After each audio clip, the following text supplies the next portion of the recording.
What's up, guys? You probably have seen it. I think it was yesterday that YgoPro organization released, or yeah, a new article released a new archetype, aqua-based, water-based archetype. They were called the Greydoll archetype. So currently we have 3 cards already revealed from the archetype from Dimension of Chaos from Docs, and one of them, mainly Eagle, can serve somewhat the spot in a monarch-oriented deck. So let's take a quick look and then some few example duels of how the cards are working out. The first card is of course the most important one for the video here. It's called Greydolls Eagle. It's level 3 water aqua type monster, effect monster with 1500 tech, so that's already very important. It's a salvage target, so you can get it back from the grave with salvage. It's also a target that you can special summon from the deck with Mother Grizzly. It's not that important, but it can be gimmicky. Its effect is that when it's destroyed, so either by a battle or by a card effect, you can target one of your opponent's monsters and equip your Eagle to one of those monsters. And from the moment when Eagle is equipped to one of your opponent's monsters, you'll gain control of that opponent's monster. So it's pretty much Snatch Steal, which is something we cannot overlook. Then the second card is less important for the video here, but of course very important for the archetype. It's a Greydolls Slime. It's level 5, its stats are kinda mediocre. Again, it's a salvage target that you can special summon this card, your slime, from either your hand or your graveyard by targeting 2 Greydolls cards you control and destroy them, and then you can special summon your slime from either your hand or the graveyard. And when special summoned this way, you can special summon one of your Greydolls monsters from your grave and special summon it in defense position. So it's cool. It's again very gimmicky. It can definitely serve a place in the archetype, or yeah, in a deck that mainly focuses on the archetype in general. It also combines well with Eagle.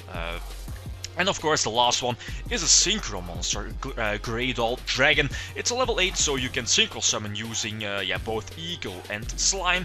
And when your dragon, your Greydolls Dragon, is special summoned or synchro summoned, you can target and destroy up to this cards your opponent controls, up to the same amount of I think it was aqua monsters or water monsters used as synchro materials. So very cool. It's of course most of the time you'll be destroying like at least 2 cards from your opponent. And the last effect of Dragon is that when it's destroyed by battle or by card effect sent to the grave, you can target one other water monster in your graveyard and special summon it. So in general, for now, these are the only 3 Greydolls monsters cards released, but I think it was mentioned in the article on the YgoPro organization website that more cards for the archetype are coming up. So definitely interesting to keep an eye on them. So let's take a quick look again at Greydolls Eagle. Eagle is the most important one for tribute stun. I'm using Eagle in tribute stun because for the moment in the current meta game, tribute stun as somewhat a monarch deck tribute deck is kinda the best, for me at least, the best way to run monarchs slash a tribute deck in today's format, because let's face it,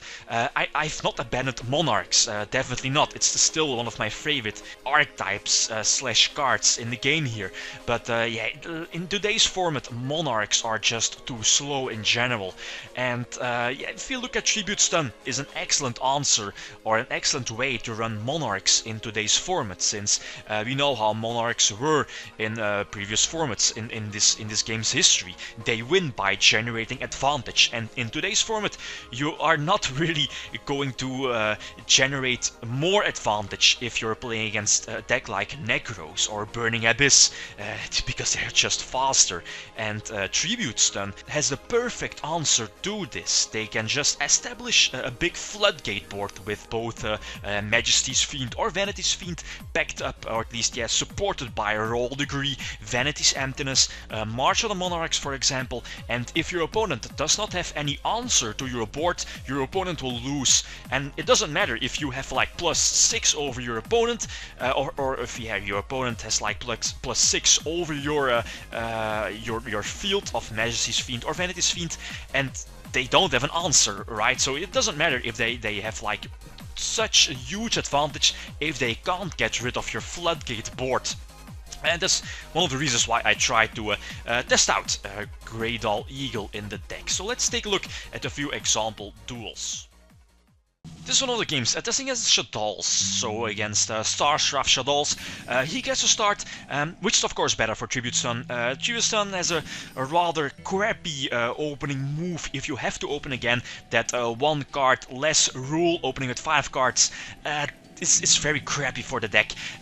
Of course, this is decent opening hand with Stormfort, with Forbidden Lands to combat any kind of effect negation card like Finish Chain, Breakthrough Skill, or Ring of Destruction, of course. Since now, thanks to Forbidden Lands, I can protect my Majesty's Fiend, so he can't get back his what is it called? His Shadow Fusion. Very cool. Of course, they always have the Raigeki to get rid of either Majesty's Fiend or Vanity's Fiend. He attacks over Eagle, very cool. Eagle is destroyed, so I can get his Shadow, what is it called, Shadow Dragon, to my side of the field, equip it to Shadow Dragon, my Eagle, and then try to attack, get in for 1900. He tries to compulse, flip over Degree, also one of the best Floodgate cards here in the deck. Activate March, very cool, one of the best spells here in the deck. It protects both Vanities and Majesty's Fiend. It's definitely a card not to underestimate, since again, your opponent cannot activate Raigeki, or at least, yeah, he can activate Raigeki, but your tribute summoned monsters are just, cannot be destroyed, thanks to my March of the Monarch. So here, I'm pretty much in full control of the game. I can attack over his Scepter and attack with Fire Hand. Nicely attack for a game. So thanks to Roll Degree, I can win this one. Of course, yeah, in the first, what is it called? The beginning of the duel, thanks to Majesty's Fiend, of course, that also was a big turn here in the duel. I get to start, and as I said before, you really don't want to start with the deck, since I'm not running Card D, it's too slow in the deck, but I do run, I think, 6 hands indeed. They are a good opening move, but again, opening with only 5 cards hinders the deck, hinders Monarchs in general. Here I can make a nice comeback move with Soul Exchange and March of the Monarchs into Vanity's Fiend, but yeah, of course, he chains his El Shadow Fusion to destroy, at least, get his targeted construct off the board, so I can't Tribute Summon. If that Soul Exchange was a Monarch Stormfort, I would have been in a very good position, since again, Stormfort doesn't target, so I can just Tribute one of his sponsors, and then, Vanity's Fiend on board. And looking at that hand, he didn't have an answer at that moment, so anyway, game number 3. I think he gets a start, I have a decent opening hand, although he opens very good. He can immediately destroy my Roll Degree, which does hinder the deck. I mean, if I can bypass, or if I can cancel out his back row, it's again less answers for my Floodgate Tribute monsters.